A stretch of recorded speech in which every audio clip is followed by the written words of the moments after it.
As human beings, we're inevitably influenced by the culture we grow up in.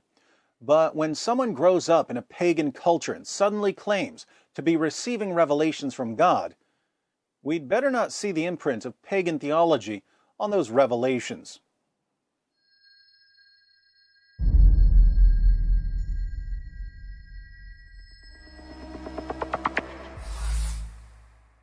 During the time of the judges and the kings of ancient Israel, the Jews often turned to pagan gods and pagan forms of worship.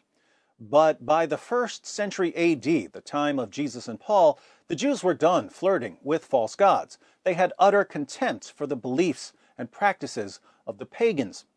The Apostle Paul had a strict Jewish upbringing and would have therefore shared the general Jewish view of polytheism. But Paul was no ordinary Jew. He was a Pharisee, a member of the most rigid sect, and even among Pharisees, Paul was considered especially zealous. Why is this relevant? Well, there are Muslims who try to explain the origin of Christianity by claiming that Paul was influenced by Greco-Roman polytheists.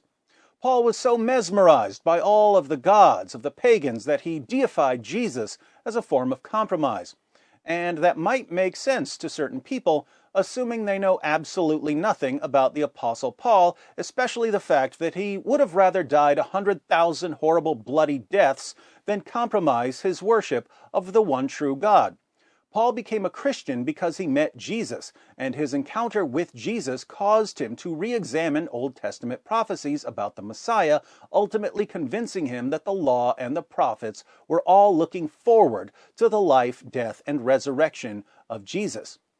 There's no room in Paul's reasoning for even a hint of pagan influence. But there was no shortage of pagan influence on Muhammad.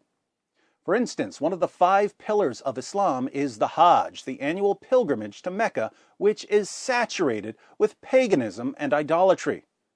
Before Muhammad conquered Mecca, the pagans would take a pilgrimage to Mecca, where they would visit the Kaaba and walk around it 7 times.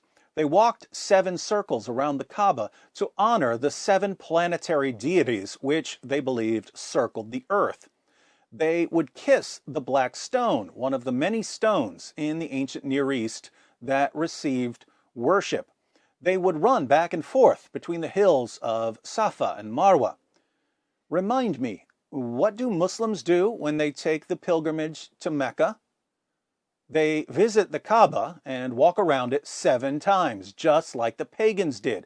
They kiss the black stone, just like the pagans did. They run back and forth between the hills of Safa and Marwa, just like the pagans did. But let me guess, if it looks like paganism, and walks like paganism, and talks like paganism, it must be pure monotheism in disguise, right?